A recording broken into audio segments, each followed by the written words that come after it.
আমরা রয়েছি বহরমপুরে তৃণমূল কংগ্রেসের একেবারে কেন্দ্রীয় কার্যালয়ে।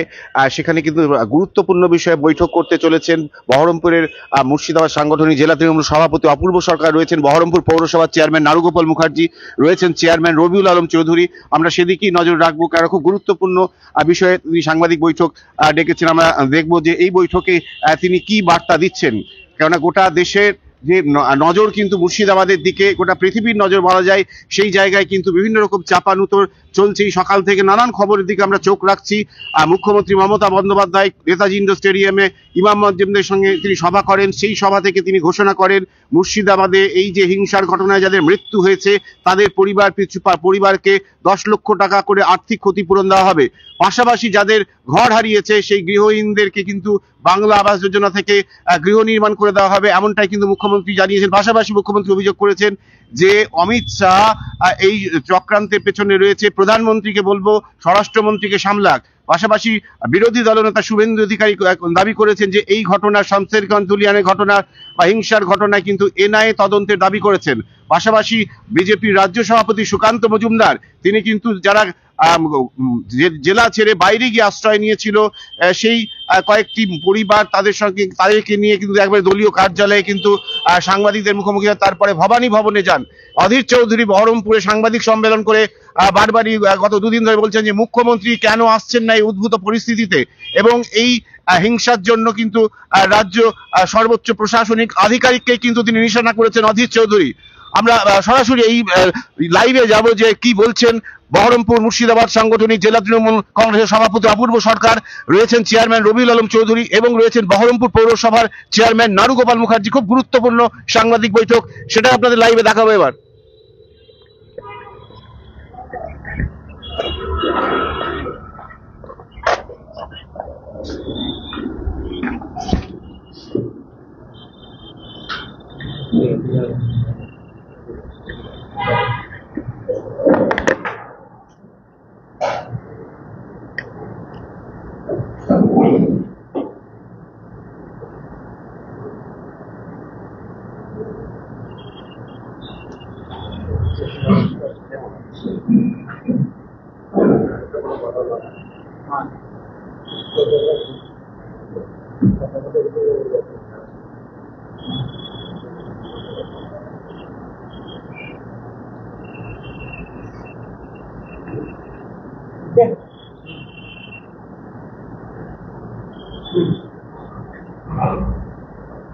বলো বলো, রেডি হলো সবাই? বলে তোমরা না, আরো তো আছে, হয়েছে?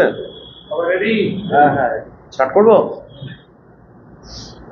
ধন্যবাদ আপনাদেরকে বহরমপুর মুর্শিদাবাদ তৃণমূল কংগ্রেস কমিটির পক্ষ থেকে, জেলা কমিটির পক্ষ থেকে, যে আপনারা ইতিমধ্যেই জানেন যে মুখ্যমন্ত্রী মমতা বন্দ্যোপাধ্যায় তিনি গত 27শে ফেব্রুয়ারি তিনি কলকাতার নেতাজি ইন্ডোর স্টেডিয়ামে আমাদের রাজনৈতিক কর্মী সম্মেলনে মধ্য দিয়ে তিনি ঘোষণা করেছিলেন এবং তিনি একটার পর একটা উদাহরণ তুলে ধরে নেতা কর্মীদের নির্দেশ দিয়েছিলেন, যার ফলশ্রুতি হিসাবে 15ই মার্চ আমাদের সর্বভারতীয় সাধারণ সম্পাদক অভিষেক বন্দ্যোপাধ্যায় ভার্চুয়াল সভার মধ্য দিয়ে বাংলার সমস্ত নেতা কর্মীদের যে নির্দেশ দিয়েছিলেন সেই নির্দেশের পরিপ্রেক্ষিতেই আজকের এই বহরমপুর মুর্শিদাবাদ জেলা তৃণমূল কংগ্রেসের সাংবাদিক সম্মেলন। এখানে আমার এই ডিস্ট্রিক্টের তৃণমূলের চেয়ারম্যান রবিদা, বহরমপুর বিধানসভার চেয়ারম্যান নারুদা, সিনিয়র লিডার অশোকদা, আমাদের কৃষক সেলের আমাদের মাফিন ভাই আছে, আমাদের যারা কাজ করছে আর এই বিষয়টি নিয়ে তারা সকলের উপস্থিতির মধ্য দিয়ে আমরা সাধারণ মানুষের কাছে মুখ্যমন্ত্রীর বক্তব্য, অভিষেক বন্দ্যোপাধ্যায়ের যে নির্দেশ, যে বাংলার ভোট রক্ষা অভিযান, এই বাংলার ভোট রক্ষার অভিযানের কারণ ইতিমধ্যেই মুখ্যমন্ত্রী মমতা বন্দ্যোপাধ্যায় নির্দেশ পরিপ্রেক্ষিতে এবং তিনি দেখিয়েছেন এই বাংলার যে ভোটার তালিকা, সেই তালিকায় গুজরাট, এই দিল্লি এবং মহারাষ্ট্রে বহু ভোটার, ভুয়ো ভোটার, এবং অস্বাভাবিকভাবে সেখানে ভোটার বৃদ্ধির কারণে দুটি রাজ্য দখল হয়েছে। এবং নিশ্চিতভাবে বিজেপি পার্টির আগামী পরিকল্পনা হচ্ছে এই বাংলাকে দখল করা, ঠিক যেভাবে মহারাষ্ট্র এবং দিল্লিকে ভুয়ো ভোটারের মধ্য দিয়ে সেই ক্ষমতার দখল করেছে। তাই মুখ্যমন্ত্রী নির্দেশ দিয়েছেন যে আমরা এই মুর্শিদাবাদে যে প্রতিটি বুথে বুথে আমাদের ভোটার তালিকা সেখানে পর্যবেক্ষণ হবে, পর্যালোচনা হবে।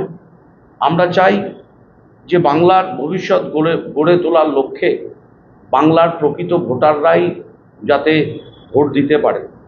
ভুয়ো নাম যোগ করা, ইচ্ছাকৃতভাবে নাম কেটে দেওয়া, নির্বাচনের স্বচ্ছতা নষ্ট করার যে অপচেষ্টা, তার বিরুদ্ধে তৃণমূল কংগ্রেস, মমতা বন্দ্যোপাধ্যায়, অভিষেক বন্দ্যোপাধ্যায় আমাদেরকে দিয়েছেন।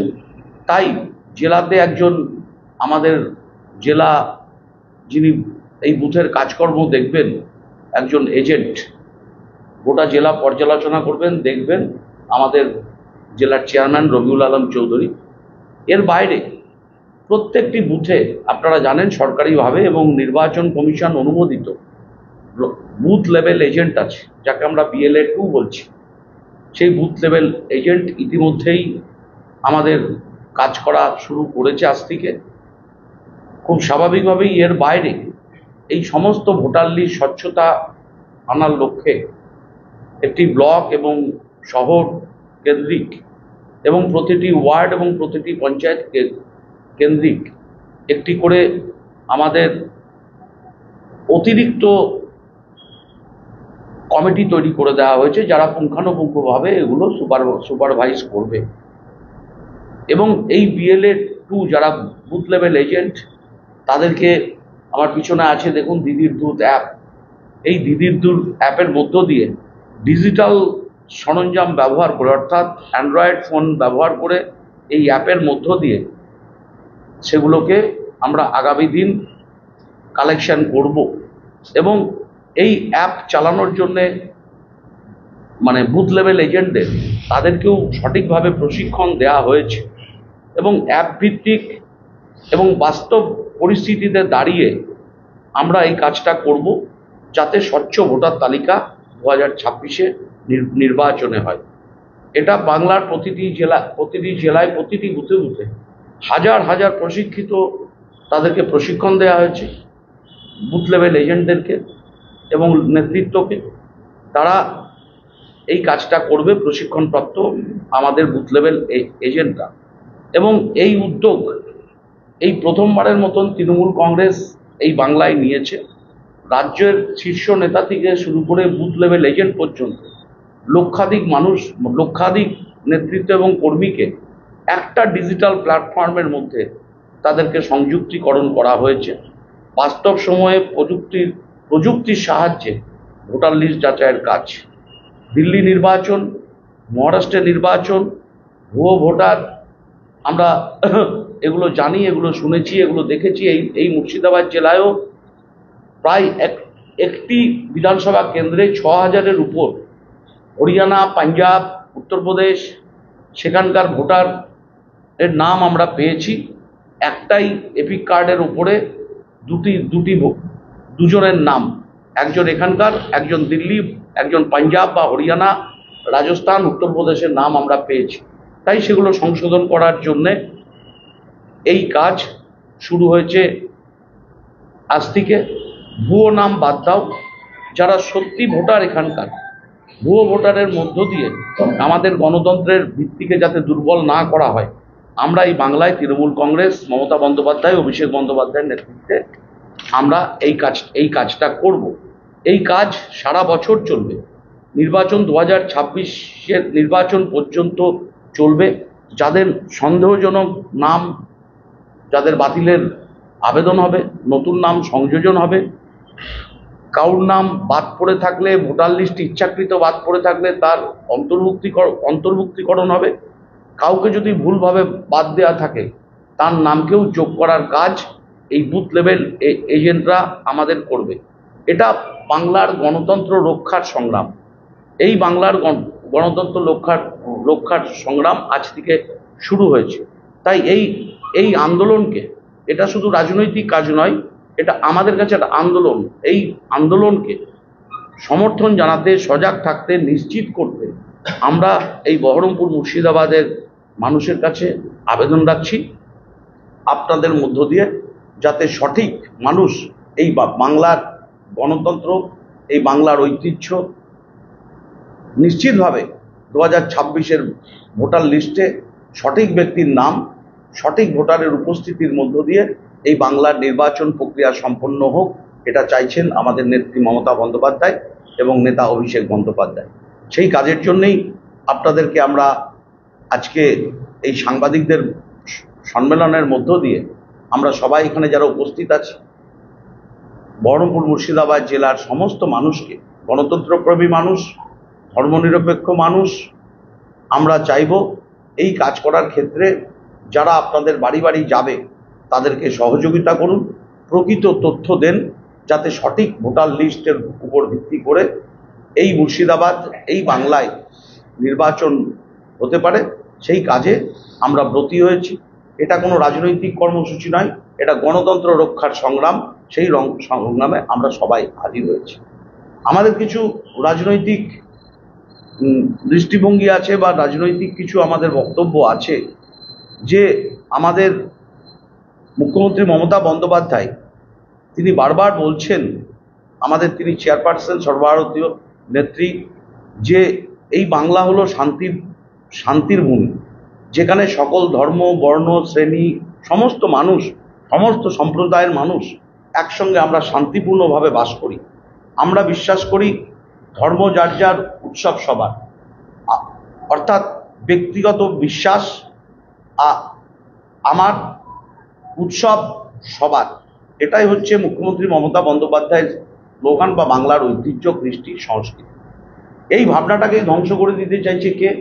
এই বাংলায় এই ভাবনাকে ধ্বংস করতে চাইছে ভারতবর্ষের বিজেপি পার্টি, এবং তারা এই বিভাজনের মধ্য দিয়ে তাদের রাজনৈতিক শক্তি খোঁজে। অর্থাৎ তাদের হাতে কোনো দাঙ্গা করা, বিভাজন করা ছাড়া, উস্কানি দেওয়া ছাড়া, প্ররোচনা দেওয়া ছাড়া তাদের হাতে কোনো অস্ত্র নাই, যা মানুষের উপকারের মধ্য দিয়ে তারা রাজনীতি করবে। তাদের রাজনীতির উৎস খোঁজার জায়গা হচ্ছে ধর্মীয় বিভাজন এবং দাঙ্গা। তাই আমরা চাইব এই বিজেপি পার্টির উগ্র সাম্প্রদায়িকতা এবং সহিংসতাকে উস্কে দেওয়ার যে চেষ্টা, অপচেষ্টা, তার বিরুদ্ধে সমস্ত ধর্মনিরপেক্ষ মানুষ, গণতন্ত্রপ্রেমী মানুষ তারা এক জায়গায় সামিল হন। এই বাংলাকে রক্ষা করুন, ভারতবর্ষকে পথ দেখান। তারা তাদের বিজেপি পার্টির দলীয় যন্ত্রকে, সোশ্যাল মিডিয়াকে ব্যবহার করে অন্য রাজ্যের, অন্য দেশের খবর, মিথ্যা ভাষণ, ঘৃণা ভাষণ এর মধ্য দিয়ে এই বাংলাকে কলুষিত করতে চাইছে, যা বারে বারে এর আগেও আমরা আপনাদের সামনে তুলে ধরেছি। ইদানিংও বিভিন্ন জায়গাকার ঘটনা, এই বাংলার বাইরের ঘটনা, তাদের শক্তিশালী প্রচার যন্ত্রের মধ্য দিয়ে এবং প্রিন্ট মিডিয়া, ইলেকট্রনিক মিডিয়ার মধ্য দিয়ে তারা এই বাংলাকে কলুষিত করতে চাইছে এবং বাংলার ভাবমূর্তি দেশের কাছে আরও কালিমালিপ্ত করতে চাইছে। সজাগ থাকুন, যেটা আমরা যেটা সোশ্যাল মিডিয়ার মধ্য দিয়ে আমরা সেটা বহুবার প্রমাণ করে দিয়েছি। যারা দাঙ্গা উস্কে দেয় তারা মানুষের মূল্যবোধ, জীবনের মূল্য, এগুলো তারা বুঝবে না। খুব স্বাভাবিকভাবেই যখন এই মুর্শিদাবাদ জেলায় ঘটনা ঘটছে, যখন পুলিশ প্রশাসন, আমাদের সাংসদ, বিধায়ক, রাজনৈতিক কর্মী, নির্বাচিত প্রতিনিধিরা কাঁধে কাঁধ মিলিয়ে যখন সেই পরিস্থিতি সামলানোর চেষ্টা করছে, ইতিমধ্যে সেই পরিস্থিতি স্বাভাবিক পর্যায়ে ফিরে এসছে। প্রায় 200-রও বেশি জন অ্যারেস্ট হয়েছে এবং এটাও নিশ্চিত বলতে পারি, যারা হিংসায় মদদ দিয়েছে, যারা হিংসার সাথে যুক্ত, মুখ্যমন্ত্রী মমতা বন্দ্যোপাধ্যায় সরকার, তার পুলিশ প্রশাসন কাউকেই ছেড়ে কথা বলা হবে না। দায়িত্বের সাথে একথা বলছি এই মুর্শিদাবাদ জেলায়। আজকে মুখ্যমন্ত্রী মমতা বন্দ্যোপাধ্যায় নেতাজি ইন্ডোর স্টেডিয়ামে তার বক্তব্যের মধ্য দিয়ে সারা বাংলার মানুষকে যে ঐক্যের ডাক দিয়েছে, ধর্মনিরপেক্ষতার ডাক দিয়েছে, বিজেপির চক্রান্তের বিরুদ্ধে আন্দোলন প্রতিবাদ সংগঠিত করার জন্য দিল্লি পর্যন্ত যাওয়ার ডাক দিয়েছেন তিনি। খুব স্বাভাবিকভাবেই এই দাঙ্গায় মুর্শিদাবাদের যারা মারা গেছেন তাদেরকে 10 লক্ষ টাকা করে তাদেরকে ক্ষতিপূরণ, তাদের পাশে দাঁড়ানোর জন্য মুখ্যমন্ত্রী মমতা বন্দ্যোপাধ্যায় ঘোষণা করেছেন। যাদের বাড়ি নষ্ট হয়ে গেছে, বাড়ি ভেঙে গেছে, বাড়ি পুড়ে গেছে, যাই হোক না কেন, যেভাবেই হোক না কেন, তাদেরকে বাংলার বাড়ি মুখ্যমন্ত্রী মমতা বন্দ্যোপাধ্যায় এই বাংলার নিজস্ব প্রকল্প, সেই প্রকল্পের মধ্যে তাদের সবার ঘরের ব্যবস্থা করে দেবে। যাদের দোকানপত্র ক্ষতিগ্রস্ত হয়েছে তাদেরকেও এককালীন সাহায্য দেয়া হবে, মুখ্যমন্ত্রী মমতা বন্দ্যোপাধ্যায় ঘোষণা করেছেন। এর আগেও ওই শামসেরগঞ্জ ধুলিয়ান এলাকার বিস্তীর্ণ এলাকার মানুষ, যারা ভাঙন কবলিত মানুষ, তাদেরকে পুনর্বাসন দেওয়া হয়েছে, জায়গা দেওয়া হয়েছে, বাংলার বাড়ির ঘর দেওয়া হয়েছে। যাদের বাড়ি কিছুটা ভেঙেছিল তাদেরকে ক্ষতিপূরণ দিয়ে সারানোর ব্যবস্থা করেছে। যখন ভাঙন কবলিত মানুষদের, আজকে দাঙ্গা কবলিত মানুষদের কাছেও মুখ্যমন্ত্রী তার মানবিক মুখ নিয়ে, মানবিক সরকারের দৃষ্টিভঙ্গি নিয়ে পৌঁছে গেছে। তাই এই বাংলার যে সামাজিক কাঠামো, আমরা চাইব, বিজেপি পার্টি এই বাংলার সামাজিক কাঠামোকে নষ্ট করতে চাইছে, ধ্বংস করতে চাইছে, বিভেদ করতে চাইছে, বাংলাকে দখল নিতে চাইছে। তার বিরুদ্ধে আমরা সবাই মিলে একসাথে লড়ব। এই ভূমি কাজী নজরুল ইসলামের ভূমি, এই ভূমি রবীন্দ্রনাথ ঠাকুরের ভূমি। আমরা এর সম্প্রীতিকে আমরা রক্ষা করব। এই বাংলা নেতাজি সুভাষচন্দ্রের বাংলা, শাহনাজ হোসেন তার সহযোগী, আবিদ হোসেন তার সহযোগী। খুব স্বাভাবিকভাবেই আমরা এই বাংলার মানুষ। আসুন আমরা সবাই মিলে আমরা ধর্মনিরপেক্ষতাকে প্রাধান্য দিয়ে, ভারতবর্ষের সংবিধানকে মান্যতা দিয়ে, এই বাংলার ইতিহাস, কৃষ্টি, সংস্কৃতি একসাথে সবাইকে নিয়ে সুস্থভাবে, সামাজিকভাবে, ঐক্যবদ্ধভাবে আমরা আমাদের ধর্মীয় অনুষ্ঠান পালন করব, আমরা প্রতিবাদ করব, উৎসবে সামিল হব। মানুষের সুখে দুঃখে মমতা বন্দ্যোপাধ্যায় ছিলেন, আছেন, থাকবেন অভিষেক বন্দ্যোপাধ্যায়ের নেতৃত্বে। আমরাও এই বহরমপুর মুর্শিদাবাদ জেলার সমস্ত মানুষ, আমরা তৃণমূল যারা করি, আমরা তৃণমূলের কর্মী যারা, সবাই মানুষের সাথে এবং পাশে থেকে এই বহরমপুর মুর্শিদাবাদ জেলাকে আমরা এগিয়ে নিয়ে যাই, গোটা মুর্শিদাবাদ জেলাকে আমরা এগিয়ে নিয়ে যাই।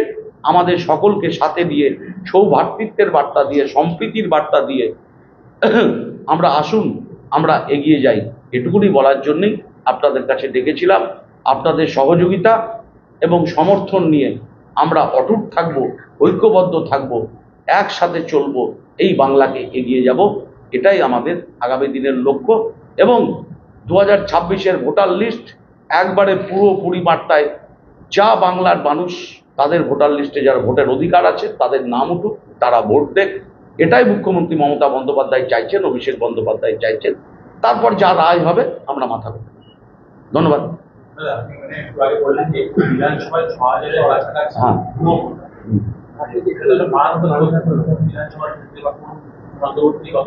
না, এটা রানীনগর বিধানসভা। এরকম টুকটাক অনেক জায়গাতেই পাওয়া যাচ্ছে, আছে। এবং আশ্চর্য ব্যাপার, একটা এপিক কার্ডে আমার নাম অপূর্ব সরকার, একটা আমার একই এপিক কার্ডে আমার নাম বেরোচ্ছে অপূর্ব সরকার, আবার ওই নাম্বারেই আরেকটা নাম বেরোচ্ছে নারুগোপাল মুখার্জি।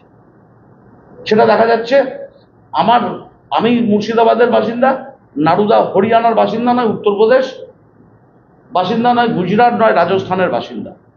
এই ভুয়ো ভোটার করে আজকেও প্রাক্তন নির্বাচন কমিশনার অশোক লাভাসা তিনি বলে দিয়েছেন যে হঠাৎ করে এত ভোটার বৃদ্ধির কারণটা কোথায়। আমাদের জন্ম মৃত্যুর ওপরে দাঁড়িয়ে রেট, যে অ্যাভারেজ রেট, তার উপরে দাঁড়িয়ে আমাদের ভোটার নামের একটা অ্যাভারেজ থাকে। হঠাৎ 39 লাখ, মানে পার্লামেন্ট ইলেকশন আর বিধানসভা ইলেকশন কয়েক মাসের ব্যবধানে মহারাষ্ট্রে 39 লক্ষ লোকের নাম অন্তর্ভুক্ত হয়ে গেল। পার্লামেন্ট ইলেকশন এবং বিধানসভা ইলেকশন দিল্লি, হঠাৎ 4 লাখ মানুষের ভোটারের নাম ইনক্লুশন হয়ে গেল।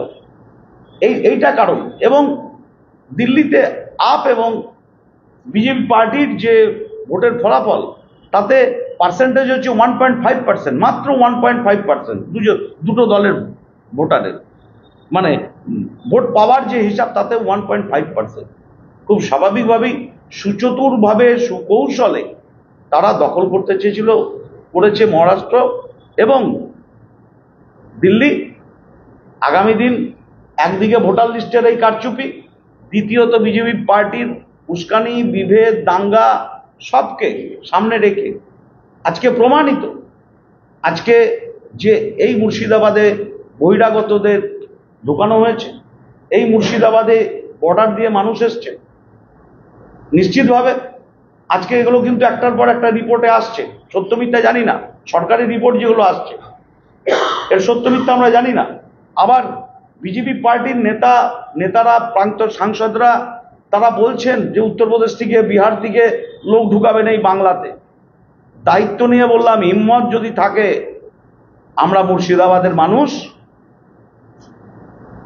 লোক ঢুকিয়ে দেখুন, সেই লোক কোথায় পাঠাতে হবে মুর্শিদাবাদের মানুষ তার যোগ্য জবাব বিজেপির নেতাদের দেবে। আমরা দাঁড়িয়ে আছি, নিশ্চিতভাবে সেই জবাব তারা পাবে, লোক ঢুকানোর জবাব তাদেরকে আমরা দিয়ে দেবো নিশ্চিত। বলছি, মুর্শিদাবাদে কি অস্বাভাবিক হারে ভোট বৃদ্ধি হয়েছে? আমরা ওর জন্যই তো আমাদের এনকোয়ারি করা, যাতে করতে না পারে। আমি তো বললাম, একটা বিধানসভা কেন্দ্রে 6,500-6,000-এর উপর ভুয়ো ভোটার আমরা ধরেছি ইতিমধ্যে, আমাদের কর্মীরা, ওয়ার্কাররা ধরেছে। তাও তো সম্পূর্ণ বিধানসভা এখনো পর্যালোচনা হয়নি, একটা পার্ট। এবারে গতবার যে আগের যে ভোটার তালিকা ছিল তাতে 30-35 হাজার মতো ভোট বেড়েছে মুর্শিদাবাদ জেলায়, যেটা নর্মাল বাড়া সেটাকে আমরা মেনে নেব, ঠিক আছে? সেই জন্যই তো স্ক্রুটিনি করছি। স্ক্রুটিনি শেষ হবে, এটা ধারাবাহিক স্ক্রুটিনি চলবে। আমাদের স্ক্রুটিনি যা রেজাল্ট আসবে সেই রকম আমরা নির্বাচন কমিশনের কাছে আমরা সেগুলো জমা দেব। এবং একটা বিষয় খুব পরিষ্কার, নেতারা এখানকার বলবে, অন্য দলের নেতারা বলবে যে এখানকার যারা ভোটার লিস্টে নাম তোলে তারা তো মমতা বন্দ্যোপাধ্যায় সরকারি কর্মচারী, বলবে এটা। আপনাদেরকে অবগত করি, আপনাদের মধ্য দিয়ে মানুষকে, যে যখন ভোটার লিস্টের কাজ শুরু হয়, এবং এই ভোটার লিস্টের কাজ গোটা ভারতবর্ষ ব্যাপী হয়, রিভিশনের কাজ গোটা ভারতবর্ষ হয়, তখন গোটা ভারতবর্ষের নির্বাচন কমিশন, রাজ্য নির্বাচন কমিশন একসাথেই কাজটা করে। এবং এর যখন নোটিফিকেশন হয়, এই নির্বাচন সংক্রান্ত কাজে যারা যুক্ত থাকেন, যেসব আধিকারিকরা যুক্ত থাকেন, যেসব কর্মীরা যুক্ত থাকেন, তারা কিন্তু নির্বাচন কমিশনের আন্ডারে কাজ করেন, তারা কিন্তু রাজ্য সরকারের আন্ডারে তখন থাকেন না। খোঁজ নিয়ে দেখবেন, আপনারা জিজ্ঞেস করবেন, এখানে তো রিটার্নিং অফিসার, ডিস্ট্রিক্ট ম্যাজিস্ট্রেট আছে, জিজ্ঞেস করুন। তখন দেখবেন কোনো নির্বাচনের এই ভোটার লিস্টের সংশোধন এর কাজ যখন চলে, তখন কোনো আধিকারিক দেখবেন ট্রান্সফার করা যায় না, কারণ তারা নির্বাচন কমিশনের আন্ডারে আছে। ঠিক যেমন ভোটের সময় কাউকে ট্রান্সফার করা যায় না, নির্বাচন কমিশন আন্ডারে থাকে। তাই বিরোধী রাজনৈতিক দল মানুষকে বিভ্রান্ত করার জন্য বলে যে এই আধিকারিকরা মুখ্যমন্ত্রী মমতা বন্দ্যোপাধ্যায় সরকারি কর্মী, তারাই তাহলে এসব করছে। আসলে তা নয়। আইনটা একটু জেনে বললে মনে হয় ভালো হয়। আইনটা জেনে যদি বলে, সেই সরকারি কর্মীরা সবাই নির্বাচন কমিশনের অধীন থাকে, যেমন নির্বাচনের সময় থাকে। বলছি, অ্যাপটা কিভাবে কাজ করবে আপনার দিদির দুধ অ্যাপ? দিদির দুধ অ্যাপের মধ্য দিয়ে, এটা একটা ডিজিটাল প্ল্যাটফর্ম। এই ডিজিটাল প্ল্যাটফর্মের মধ্য দিয়ে সেখানে অ্যাপ, যিনি আমাদের বুথ লেভেল এজেন্ট আছেন, তার নাম, ফোন নাম্বার সব আমাদের ডিজিটাইজড হয়ে গেছে আমাদের দলে, এবং সেখান থেকে নাম পাঠিয়ে দেওয়া হয়েছে জেলা থেকে প্রত্যেকটি বুথ ধরে ধরে। সেই নামের উপরে আমি আমার নাম, এই অ্যাপটা খোলার পরে নাম এন্ট্রি করব, মোবাইল নাম্বার এন্ট্রি করব, করার পরে সেখানে বিভিন্ন রকম বিষয় উঠে আসবে।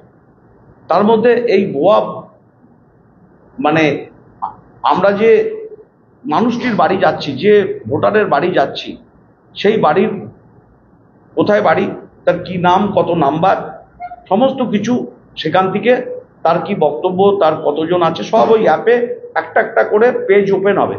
সেই ওপেন হওয়া পেজে আমরা সেই তথ্যগুলো সেখানে আপলোড হবে। এবার সেখানে দেখা যায় যদি কোথাও যে একজন ভোটার সে মারা গেছে, সেখানে আপলোড হবে। যদি দেখা যায় যে এই নামের ভোটার আপনার বাড়িতে আছে কিনা, দেখলো নাই, পাড়া প্রতিবেশীকে জিজ্ঞেস করা হবে। তাদের বাড়ির লোক যদি না পাওয়া যায়, পাড়া প্রতিবেশী যদি কনফার্ম করে যে না ও অন্য জায়গায় আছে বা এই নামে এখানে কেউ নাই, আমাদের অ্যাপের মধ্যে সব বলা আছে, অপশান দেওয়া আছে, সেই অপশান তারপর আমরা দেখব যে কোনটা ভুয়ো ভোটার, কোনটা মৃত ভোটার, এরকম যেগুলো আছে সেগুলো আমরা এক জায়গায় করার পর আমরা ব্লক লেভেলে আমরা আমাদের যে ফর্মগুলো আছে সেই 6, 7, 8 ফর্মগুলোকে ফিল আপ করে আমরা আমাদের অবজেকশন জমা দেব। এই অবজেকশন বুথে যখন ব্লক থেকে একজন অফিসার বসেন বুথে, শনিবার রোববার হিয়ারিং হয়, সারা মাসব্যাপী কাজ চলে।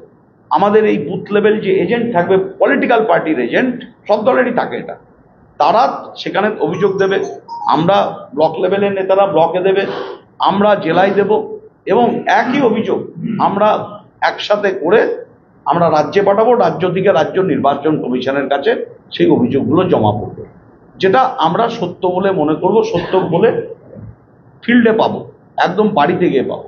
সবটাই অ্যাপের মধ্য দিয়ে হবে, প্রতিটা বাড়িতেই যাবে, প্রত্যেকটি বাড়িতে যাবে। একদিনেই যাবে না বাড়ি? না, এটা আমাদের গোটা বছর 2026 বললাম, 2026 পর্যন্ত চলবে। দেখুন, আজকে একটা ভোটার লিস্ট তৈরি হয়ে গেল, হলো যে পুরনো ভোটার লিস্ট, আর এই 2025-এর 5ই জানুয়ারি যে ভোটার লিস্ট হয়েছে, আগের ভোটার লিস্ট, এই ভোটার লিস্ট, দুটো ভোটার লিস্টকে আমি কম্পেয়ার করব, তবেই তো বুঝতে পারবো কার নাম বাদ গেছে আর কার নাম উঠেছে। আমরা দেখেছি বহু মানুষ 2-3বার ভোট দেওয়ার পরেও তার নাম বাদ গেছে, 2-3বার ভোট দেওয়ার পরে। আমি নিজে যখন স্কুটিনি করেছি কয়েকটি জায়গায়, আমি নিজে পেয়েছি এরকম মানুষ, তাদের নাম বাদ গেছে কিন্তু কোনো কারণ নাই।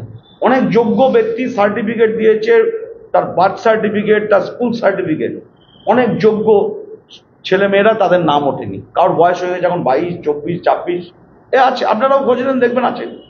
কারণ আমি এগুলো নিজে, আমরা যারা এখানে আছি সবাই কোয়ারিজ করে কিন্তু এটা পেয়েছি।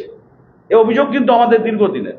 এখন একটা মমতা বন্দ্যোপাধ্যায়, অভিষেক বন্দ্যোপাধ্যায় একটা ডিজিটাল প্ল্যাটফর্মের মধ্য দিয়ে গোটা বাংলার ভোটার তালিকাটাকে যাচাই করছে।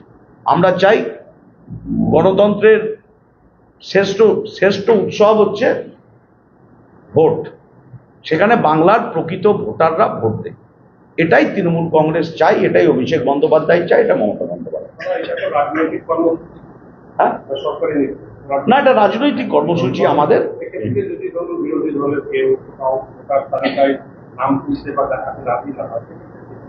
না, আমরা সবার কাছে অ্যাপ্রোচ করবো। দেখুন, আপনার বাড়ি, আপনি আমাকে বললেন আমাদের ডাটা আমি দেবো না, নাই দিতে পারেন আপনি, আমরা তো অনুরোধ করছি আপনাদের মধ্য দিয়ে যে আপনার নামটা থাক, যাতে বাদ না যায়। আপনি ভোট কাকে দেবেন সেটা আনাদার কোশ্চেন, সেটার সাথে আমাদের সম্পর্ক নাই। এবার ধরুন কেউ দিল না, বললো না, সেই পাড়ায় তো অনেক মানুষ আছে, আমি আমার পাড়ায় কোন কোন বাড়িতে কারা থাকে আমি তো তাদের কাছে ইনফরমেশন পাবো, আমি তাদের কাছ থেকে ইনফরমেশন কালেক্ট করবো। এবং আমরা বলেছি কোনো রাজনৈতিক দল দেখার দরকার নাই, প্রত্যেকটি মানুষের বাড়ি যেতে হবে। একটা সিপিএম এর নেতা থাকতে পারে, একটা বিজেপির নেতা থাকতে পারে, একটা কংগ্রেসের নেতা থাকতে পারে, তাদের বাড়িতেও যেতে হবে। এটা আমরা মানুষের স্বার্থে করছি। আর কিছু? আচ্ছা, কিছু ঠিক আছে।